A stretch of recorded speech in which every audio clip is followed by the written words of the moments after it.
أعوذ بالله من الشيطان الرجيم. بسم الله الرحمن الرحيم. يا أيتها النفس المطمئنة ارجعي إلى ربك راضية مرضية فادخلي في عبادي وادخلي جنتي. إنا لله وإنا إليه راجعون. ولا حول ولا قوة إلا بالله العلي العظيم. اللهم اغفر له وارحمه مرحوم أحمد كُട്ടി മുസ്ലിയാർ نور الله مرقده واعف عنه وعافه وأكرم نزله ووسع مدخله وعثله بالماء والثلج والبرد ونقيه من خطايا كما نقيت الثوب الأبيض من الدنس وأبدله دارا خيرا من داره وأهلا خيرا من أهله وزوجا خيرا من زوجه وأدخله الجنة وأعذه من عذاب القبر أو من عذاب النار. اللهم اغفر للمؤمنين والمؤمنات والمسلمين والمسلمات الأحياء منهم والأموات إنك مجيب الدعوات يا قاضي الحاجات. حينا ربنا بالسلام وأدخلنا دار السلام. اللهم اهدنا الصراط المستقيم صراط الذين أنعمت عليهم من النبيين والصديقين والشهداء والصالحين وحسن أولئك رفيقا. إلى حضرة نبينا مصطفى محمد صلى الله عليه وسلم الفاتحة. أعوذ بالله من الشيطان الرجيم. بسم الله الرحمن الرحيم. الحمد لله رب العالمين الرحمن الرحيم مالك يوم الدين. إياك نعبد وإياك نستعين. اهدنا الصراط المستقيم صراط الذين أنعمت عليهم غير المغضوب عليهم ولا الضالين آمين. بسم الله الرحمن الرحيم. قل هو الله أحد الله الصمد لم يلد ولم يولد ولم يكن له كفوا أحد. بسم الله الرحمن الرحيم. قل هو الله أحد الله الصمد لم يلد ولم يولد ولم يكن له كفوا أحد. بسم الله الرحمن الرحيم. قل هو الله أحد الله الصمد لم يلد ولم يولد ولم يكن له كفوا أحد. بسم الله الرحمن الرحيم. قل أعوذ برب الفلق من شر ما خلق ومن شر غاسق إذا وقب ومن شر النفاسات في العقد ومن شر حاسد إذا حسد. بسم الله الرحمن الرحيم. قل أعوذ برب الناس ملك الناس إله الناس من شر الوسواس الخناس الذي يوسوس في صدور الناس من الجنة والناس. أعوذ بالله من الشيطان الرجيم. بسم الله الرحمن الرحيم. ياسين والقرآن الحكيم إنك لمن المرسلين على صراط مستقيم تنزيل العزيز الرحيم لتنذر قوما ما أنذر آباؤهم فهم غافلون. لقد حق القول على أكثرهم فهم لا يؤمنون.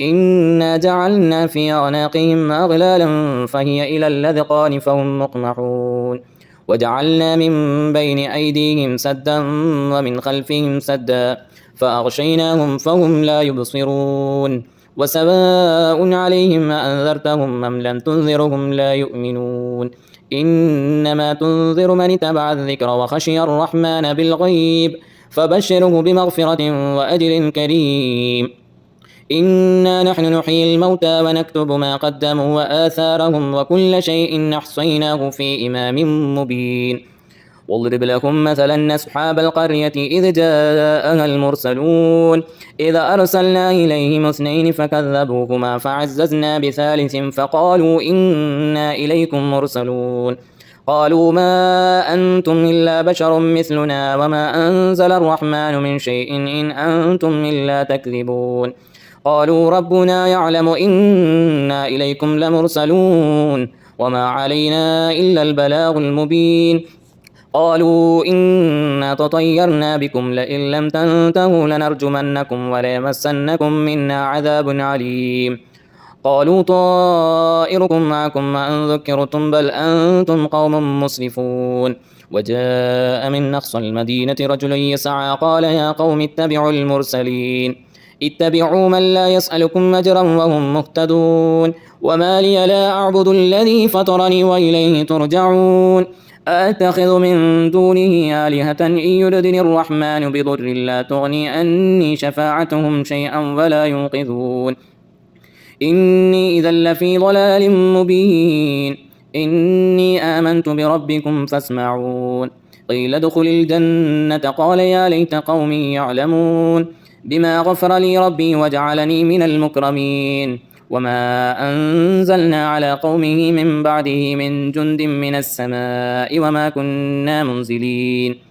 إن كانت إلا صيحة واحدة فإذا هم خامدون يا حسرة على العباد ما يأتيهم من رسول إلا كانوا به يستهزئون ألم يروا كم أهلكنا قبلهم من القرون أنهم إليهم لا يرجعون وإن كل لما جميع لدينا محضرون وآية لهم الأرض الميتة أحييناها وأخرجنا منها حبا فمنه يأكلون وجعلنا فيها جنات من نخيل وأعناب وفجرنا فيها من العيون ليأكلوا من ثمره وما عملته أيديهم فلا يشكرون سبحان الذي خلق الأزواج كلها مما تنبت الأرض ومن أنفسهم ومما لا يعلمون وآية لهم الليل نسلخ منه النهار فإذا هم مظلمون والشمس تجري لمستقر لها ذلك تقدير العزيز العليم والقمر قدرناه منازل حتى عاد كالأرجون القديم لا الشمس ينبغي لها أن تدرك القمر ولا الليل سابق النهار وكل في فلك يسبحون وآية لهم أنا حملنا ذريتهم في الفلك المشحون وخلقنا لهم من مثله ما يركبون وإن نشأ نغرقهم فلا صريخ لهم ولا هم ينقذون إلا رحمة منا ومتاعا إلى حين وإذا قيل لهم اتقوا ما بين أيديكم وما خلفكم لعلكم ترحمون وما تأتيهم من آية من آيات ربهم إلا كانوا عنها معرضين وإذا قيل لهم انفقوا مما رزقكم الله قال الذين كفروا للذين آمنوا أنطعم لو يشاء الله أطعمه إن أنتم إلا في ضلال مبين ويقولون متى هذا الوعد إن كنتم صادقين ما ينظرون إلا صيحة واحدة تأخذهم وهم يخصمون فلا يستطيعون توصية ولا إلى أهلهم يرجعون ونفخ في الصور فإذا هم من الأجداث إلى ربهم ينسلون قالوا يا ويلنا من بعثنا من مرقدنا هذا ما وعد الرحمن وصدق المرسلون إن كانت إلا صيحة واحدة فإذا هم جميع لدينا محضرون فاليوم لا تظلم نفس شيئا ولا تجزون إلا ما كنتم تعملون إن أصحاب الجنة اليوم في شغل فاكهون هم وأزواجهم في ظلال على الأرائك متكئون لهم فيها فاكهة ولهم ما يدعون سلام قولا من رب رحيم وامتازوا اليوم أيها المجرمون ألم أحد إليكم يا بني آدم ألا تعبدوا الشيطان إنه لكم عدو مبين وأن اعبدوني هذا صراط مستقيم ولقد أضل منكم جبلا كثيرا أفلم تكونوا تعقلون هذه جهنم التي كنتم توعدون اصلوها اليوم بما كنتم تكفرون اليوم نختم على أفواههم وتكلمنا أيديهم وتشهد أرجلهم بما كانوا يكسبون ولو نشاء لطمسنا على أعينهم فاستبقوا الصراط فأنى يبصرون ولو نشاء لمسخناهم على مكانتهم فما استطاعوا مضيا ولا يرجعون ومن نعمره ننكسه في الخلق أفلا يعقلون وما علمناه الشعر وما ينبغي له إن هو إلا ذكر وقرآن مبين لينذر من كان حيا ويحق القول على الكافرين أولم يروا أنا خلقنا لكم مما عملت أيدينا أنعاما فهم لها مالكون وذللناها لهم فمنها ركوبهم ومنها يأكلون ولهم فيها منافع ومشارب أفلا يشكرون واتخذوا من دون الله آلهة لعلهم ينصرون لا يستطيعون نصرهم وهم لهم جند محضرون فلا يحزنك قولهم منا نعلم ما يصرون وما يعلنون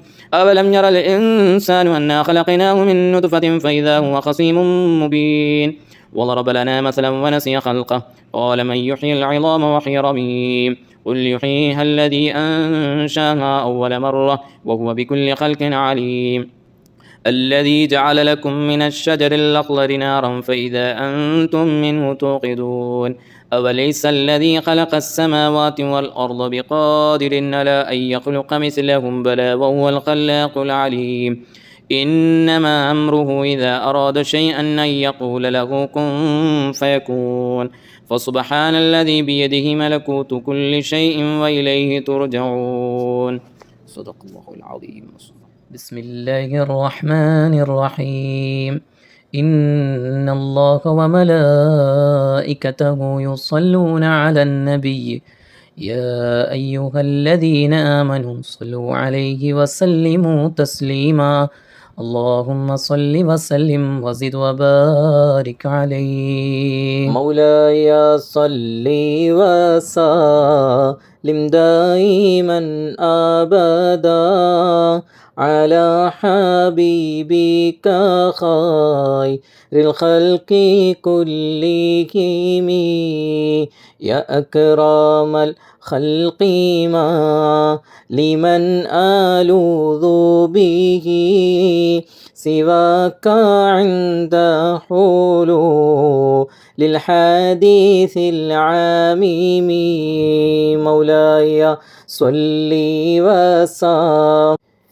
دائما أبدا على حبيبك خير الخلق كلهم ولن يليق رسول الله جاهك بي إذا الكريم تحال باسم منتقم مولاي صل وسلم دائما أبدا على حبيبك خير الخلق كلهم فإن من جودك دنيا وضرتها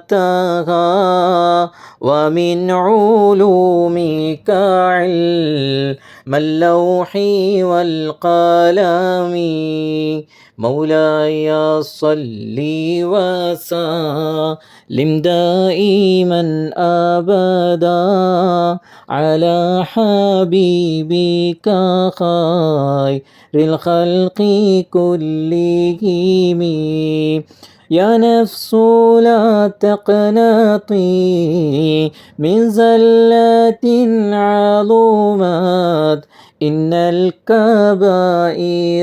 في الغفران كالأمام مولاي صل وسلم دائما أبدا على حبيبك خير الخلق كلهم لعل رحمة ربي يقسمها تأتي على حسب العصيان في القسم. مولاي صل وسلم دائما أبدا على حبيبك خير الخلق كلهم. يا ربي واجعل رجاء غير منعكس لديك واجعل حسابي غير منخرم. مولاي صل وسلم دائما أبدا على حبيبك خير الخلق كلهم. والطف بعبدك في دارين إن له صبرا متى تدعوه الأهوال ينحزم. مولاي صل وسلم دائما أبدا على حبيبك خير الخلق كلهم. وذل صحبي صلاة منك دائمة على النبي بمن هل ومنسجم.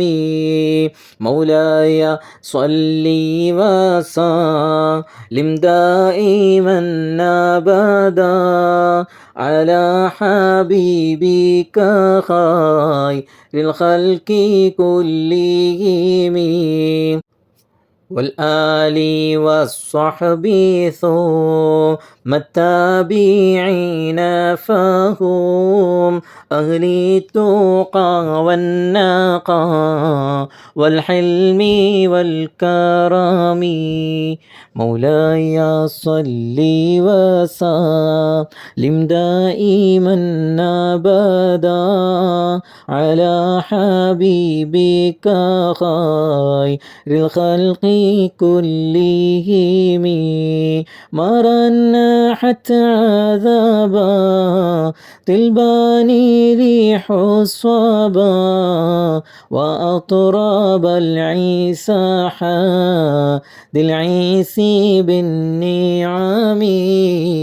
مولاي صل وسلم دائما أبدا على حبيبك خير الخلق كلهم. ثم الرضا عن نبي بكر وعن عمر وعن علي وعن عثمان ذي الكرم. مولاي صل وسلم دائما أبدا على حبيبك خير الخلق كلهم.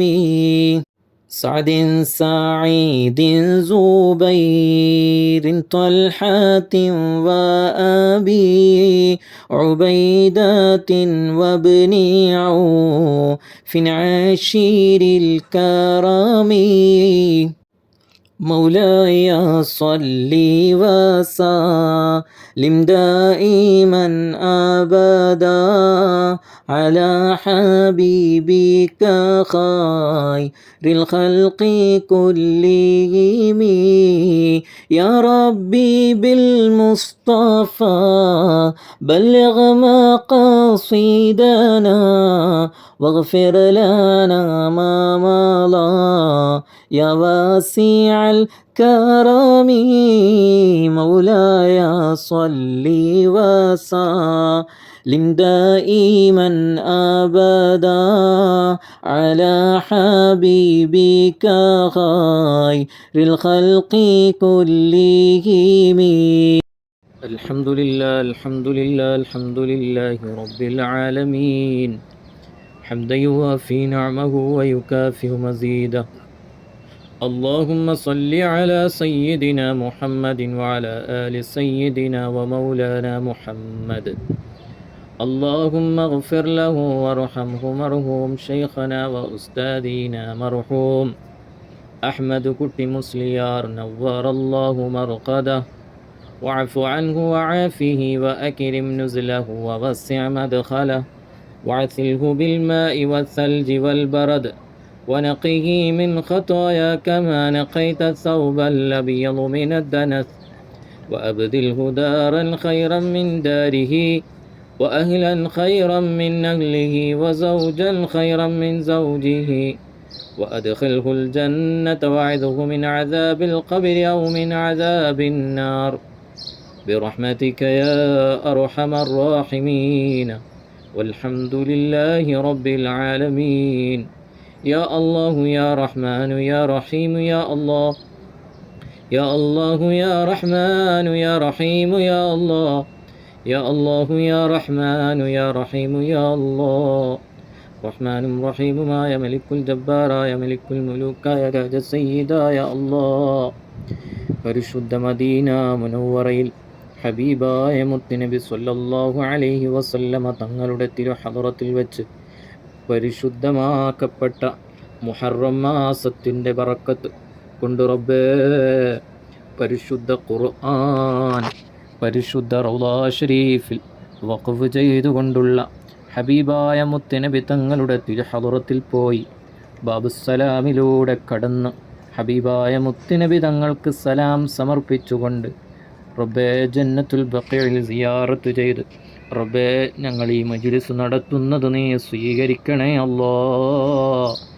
ഈ മജ്ലിസിൻ്റെ സവാബ് ഞങ്ങളോതിയ ഖുർആൻ ദിക്ർ മൗലിദിൻ്റെ ബറക്കത്തുകൊണ്ട്, ഓതി വെച്ച ഖത്മുൽ ഖുർആനിൻ്റെ ബറക്കത്തുകൊണ്ട് അല്ലാഹുവേ, ഞങ്ങളുടെ പ്രിയപ്പെട്ട ശൈഖുനാ ഉസ്താദ് അവറുകൾ മർഹൂം അഹ്മദ് കുട്ടി മുസ്ലിയാർ നവ്വറല്ലാഹു മർഖദ, അല്ലാഹുവേ 19 ആണ്ട് തികയുമ്പോൾ ആ ഉപ്പയ്ക്ക് വേണ്ടി ഞങ്ങൾ കുറച്ചു സമയം മദീനയിലിരുന്നു കൊണ്ട് പുണ്യ മദീനയിൽ ഹബീബായ മുത്തുനബി തങ്ങളുടെ തിരുഹദറത്തിലിരുന്നു കൊണ്ട് റബ്ബേ ഈ മജ്ലിസ് നടത്തുമ്പോൾ ഇതെല്ലാം കേട്ടുകൊണ്ട് പ്രിയപ്പെട്ട വന്യപിതാവിൻ്റെ കുടുംബത്തിലുള്ള മക്കൾ, മരുമക്കൾ, ചെറുമക്കൾ കേട്ടുകൊണ്ട് മനസ്സിനെ മദീനയിലേക്ക് തിരിച്ചുകൊണ്ട് ഹൃദയത്തിൻ്റെ ഉള്ളിൽ നിന്നും വിതുമ്പുന്ന കൽബുമായി ആത്മാർത്ഥമായി അമീൻ പറയുന്നതും എല്ലാം നീ സ്വീകരിക്കണേ അല്ലാ.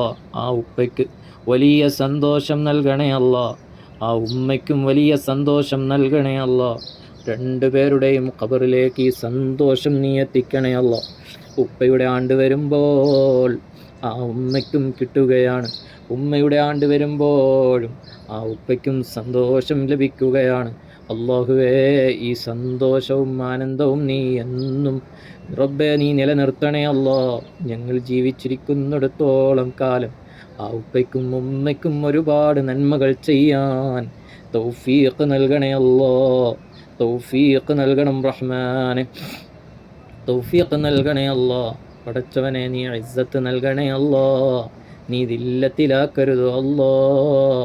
പടച്ചവനെ ഖൈറും ബറക്കത്തും സന്തോഷവും റാഹത്തുമുള്ള ജീവിതം ഞങ്ങൾക്ക് നീ നൽകണം റഹ്മാനെ.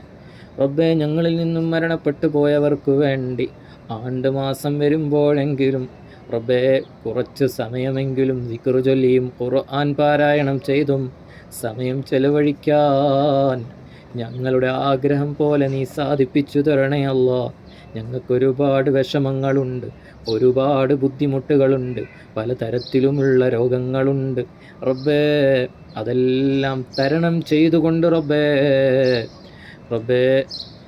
ഞങ്ങളിൽ നിന്നും മരണപ്പെട്ടു പോയവരുടെ അവസ്ഥകളോർത്ത് നീ ദുനിയാവിൽ ജീവിച്ചിരിക്കുന്ന ഞങ്ങളെക്കാളും വലിയ ദുരവസ്ഥയാണ് ഖബറാളികളുടേതെന്ന് മനസ്സിലാക്കി അവർക്ക് വേണ്ടി മരണം വരെയും റബ്ബേ, ഞങ്ങളെക്കൊണ്ട് കഴിയുന്ന രൂപത്തിലെല്ലാം നന്മകൾ ചെയ്ത് ആ ഉപ്പയുടെയും ഉമ്മയുടെയും ഞങ്ങൾക്ക് വേണ്ടപ്പെട്ടവരുടെയും ഖബറിലേക്ക് സ്വതഖകളായി, ഹദിയകളായി, ഖുർആൻ പാരായണങ്ങളായി ചെയ്തു നൽകാൻ തൗഫീഖ് നൽകണം റഹ്മാനെ.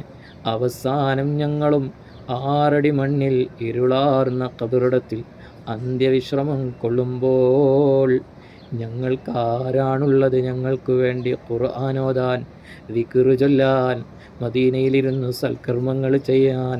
റബ്ബേ, ഖബറാളികൾക്കേ അറിയുള്ളൂ ഈ ചെയ്യുന്നതിൻ്റെ ആത്മീയാനുഭൂതി. അല്ലാഹുവേ, ഞങ്ങൾക്കും ഇതുപോലെ മരണപ്പെട്ട് ഖബറിൽ കിടക്കുമ്പോൾ ഓർക്കാത്ത ഒരു ദിനവും കടന്നു പോകാത്ത രൂപത്തിൽ ഒരുപാട് നിൻ്റെ അടിമകളെ നീ ഞങ്ങൾക്ക് സമ്മാനിക്കണേ അല്ലാ.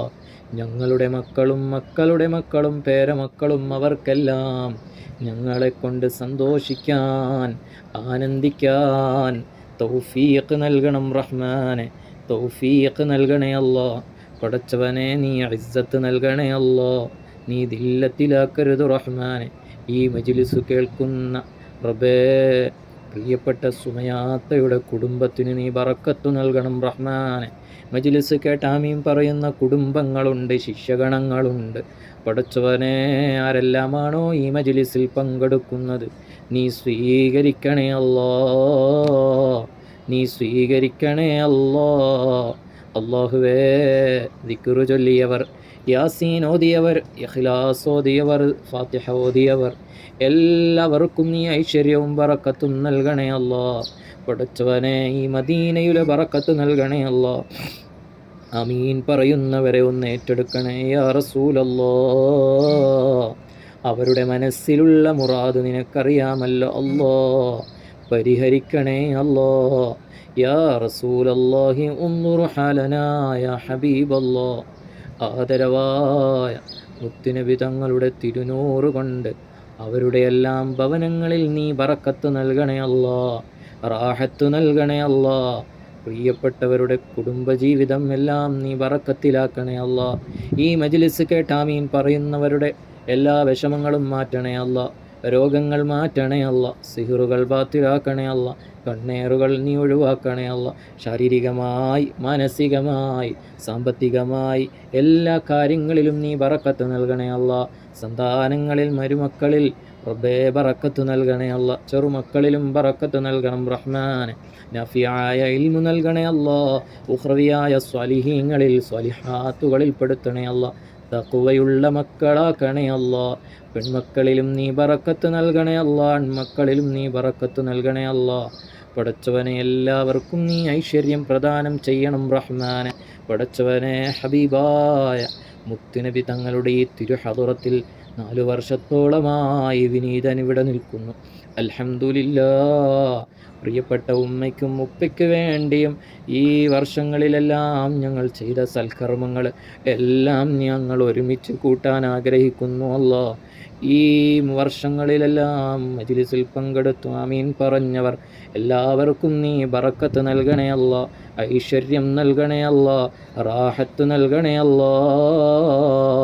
പ്രിയപ്പെട്ട സുമയാത്താക്കും സുദീർക്കാക്കും നീ ബറക്കത്ത് നൽകണേ അല്ലാ.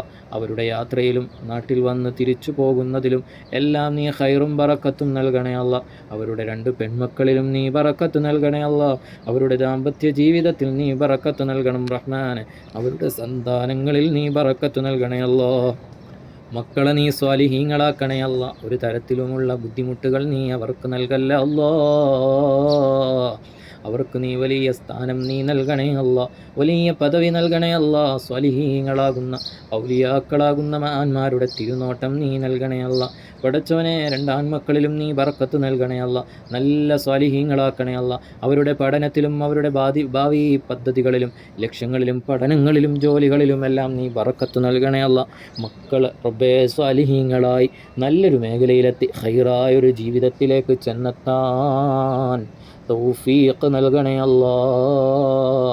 തൗഫീഖ് നൽകണം റഹ്മാനെ. ഹബീബായ മുത്തുനബി സ്വല്ലല്ലാഹു അലൈഹി വസല്ലമ തങ്ങളുടെ തിരുനോട്ടം കൊണ്ട് നീ അനുഗ്രഹിക്കണേ അല്ലാ, അനുഗ്രഹിക്കണം റഹ്മാനെ. ഹബീബായ മുത്തുനബി തങ്ങളുടെ കാവല് നീ നൽകണേ അല്ലാ, ഹബീബായ മുത്തുനബി തങ്ങളുടെ തിരുനോട്ടം നീ നൽകണേ അല്ലാ, ഹബീബായ മുത്തുനബി തങ്ങളുടെ തിരുനോട്ടം കൊണ്ട് നീ അനുഗ്രഹിക്കണേ അല്ലാ. എല്ലാവർക്കും മഖ്ബൂലും മർദിയുമായ ഹജ്ജ് ചെയ്യാൻ, ഉംറ ചെയ്യാൻ, മദീന സിയാറത്ത് ചെയ്യാൻ തൗഫീഖ് നൽകണേ അല്ലാ. പടച്ചവനെ, യാത്രകളിലും വാഹനങ്ങളിലും റബ്ബേ, ഭക്ഷണത്തിലും ഞങ്ങളുടെ സമ്പത്തിലും ഞങ്ങളുടെ സ്ഥാപനങ്ങളിലും ഞങ്ങളുടെ ബിസിനസ്സുകളിലും ജോലിയിലും ലക്ഷ്യസ്ഥാനങ്ങളിലുമെല്ലാം നീ ഖൈർ നൽകണേ അല്ലാ, ബറക്കത്ത് നൽകണേ അല്ലാ, റിസ്ഖ് നൽകണേ അല്ലാ. മാറാവ്യാധി രോഗങ്ങളെ തൊട്ട് നീ കാക്കണേ അല്ലാ. എല്ലാവിധ പ്രതിസന്ധികളിൽ നിന്നും പ്രയാസങ്ങളിൽ നിന്നും നീ കാവൽ നൽകണം റഹ്മാൻ. നീ ഇസ്സത്ത് നൽകണേ അല്ലാ. ഷാഫിയായ കാഫിയായ മുആഫിയായ അല്ലാ, നിന്റെ ശിഫയല്ലാതൊരു ശിഫയില്ല റഹ്മാനേ. അള്ളാഹുവേ, ഒരുപാട് ഗർഭിണികളുണ്ട്, സുഖപ്രസവം നൽകണം റഹ്മാനെ. ഒരു ബുദ്ധിമുട്ടും നീ നൽകല്ലേ അല്ലാ. മക്കൾക്ക് നീ വൈകല്യങ്ങൾ നൽകരുത് റഹ്മാനെ. സ്വാലിഹീങ്ങളാക്കണേ അല്ലാ, ആലിമീങ്ങളാക്കണേ അല്ലാ, മുത്തഖീങ്ങളാക്കണേ അല്ലാ, മുഖ്ലിസീങ്ങളാക്കണേ അല്ലാ.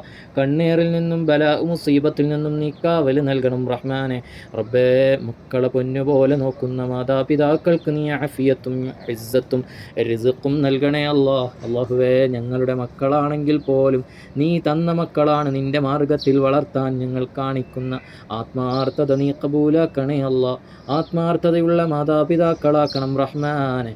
ഹബീബായ മുത്തുനബി തങ്ങളുടെ തിരുനോട്ടം കൊണ്ട് നീ അനുഗ്രഹിക്കണേ അല്ലാ. അവസാനം ഹുസ്നുൽ ഖാത്തിമ നൽകണേ അല്ലാ. ഞങ്ങളുടെ മാതാപിതാക്കൾ ആഫിയത്ത് നൽകണേ അല്ലാ, ആരോഗ്യം നൽകണേ അല്ലാ. അവരുടെ എല്ലാ രോഗങ്ങളും നീ മാറ്റണേ അല്ലാ. കൈകാല് വേദന, മുട്ടുവേദന, വയറ് സംബന്ധമായ അസുഖം, തല സംബന്ധമായ അസുഖവും പ്രഷർ, ഷുഗർ, കൊളസ്ട്രോൾ പോലെ ശ്വാസം മുട്ട് പോലെയുള്ള അസുഖങ്ങളെല്ലാം ഷാഫിയും കാഫിയുമായ അല്ലാ നീ ഷിഫയാക്കണേ അല്ലാ. ഒരുപാട് അഹ്ലുസുഫക്കാർ ഞങ്ങളുടെ ദുആ കേട്ട് ആമീൻ പറയുന്നവരുണ്ടാകും. അല്ലാഹുവേ, ഓരോ മാസവും മദീന നിവാസികൾക്ക് വേണ്ടി മാറ്റിവെക്കുന്ന ഹദിയകൾ നീ ഖബൂലാക്കണേ അല്ലാ. നീ സ്വീകരിക്കണേ അല്ലാ, നീ സ്വീകരിക്കണം റഹ്മാനെ. ഹബീബായ മുത്തുനബി തങ്ങളുടെ തിരുനോട്ടം കൊണ്ട് നീ അനുഗ്രഹിക്കണേ അല്ലാ. അവരുടെ എല്ലാം മാതാപിതാക്കളുടെ ഖബറിടത്തിലേക്ക് ഈ മജ്ലിസിൻ്റെ സവാബിനെ നീ എത്തിക്കണേ അല്ലാ. പടച്ചവനെ, മരണപ്പെട്ടു പോയ മാതാപിതാക്കൾക്ക് വേണ്ടി ഖുർആൻ വഖഫ് ചെയ്യുന്നവരുണ്ട്, അവരുടെ എല്ലാം ഖബറിലേക്ക് ഈ മജ്ലിസിൻ്റെ സവാബിനെ നീ എത്തിക്കണേ അല്ലാ. മക്കളുടെ ജന്മദിനം വരുമ്പോൾ മക്കളുടെ രോഗശമനത്തിന് മക്കൾ സ്വാലിഹീങ്ങളാകണമെന്ന നല്ല ഉദ്ദേശം വെച്ചുകൊണ്ട് ഖുർആൻ വഖഫ് ചെയ്തവർക്കെല്ലാം അർഹമായ പ്രതിഫലം നൽകണേ അല്ലാ. പടച്ചവനെ, ഓരോ മാസവും നല്ല നിയ്യത്തോടുകൂടി റബ്ബേ ഖുർആൻ വഖഫ് ചെയ്യുന്നവരും ഈ കൂട്ടത്തിലുണ്ട്, അവർക്കെല്ലാം നീ ഐശ്വര്യം നൽകണം റഹ്മാനെ. ഖുർആനിൻ്റെ അഹ്ലുകാരാക്കണേ അല്ലാ. ഗീബത്ത്, നമീമത്ത്, ഫസാദ് പോലുള്ള പരദൂഷണം പോലുള്ള ദുസ്വഭാവങ്ങളിൽ നിന്നും ഞങ്ങളെയും ഞങ്ങളുമായി ബന്ധപ്പെട്ടവരെയും കാക്കണേ അല്ലാ. നാളെ റബ്ബിൻ്റെ കോർട്ടിലെത്തുമ്പോൾ നീ ഇഷ്ടപ്പെടുന്ന, നീ തൃപ്തിപ്പെടുന്ന നല്ല സ്വാലിഹീങ്ങളെ കൂട്ടത്തിലാക്കണേ അല്ലാ. 5 നേരം നിസ്കരിക്കുന്നവരാക്കണേ അല്ലാ. ധാരാളം സുജൂദ് ചെയ്യാൻ തൗഫീഖ് നൽകണം റഹ്മാനെ. ധാരാളം ഇബാദത്ത് ചെയ്യാൻ തൗഫീഖ് നൽകണേ അല്ലാ. അല്ലാഹുമ്മ റബ്ബനാ ആതിനാ ഫിദ്ദുനിയാ ഹസന വഫിൽ ആഖിറതി ഹസനതൻ വഖിനാ അദാബന്നാർ. അല്ലാഹുമ്മ റബ്ബനാ തഖബ്ബൽ മിന്നാ ഇന്നക അൻതസ് സമീഉൽ അലീം വതുബ് അലൈനാ ഇന്നക അൻതത് തവ്വാബുർ റഹീം. ആമീൻ برحمتك يا أرحم الراحمين والحمد لله رب العالمين بفضل صلى الله على محمد صلى الله عليه وسلم صلى الله على محمد صلى الله عليه وسلم. اللهم صل على محمد يا رب صل عليه وسلم وصل على جميع الأنبياء والمرسلين والحمد لله رب العالمين.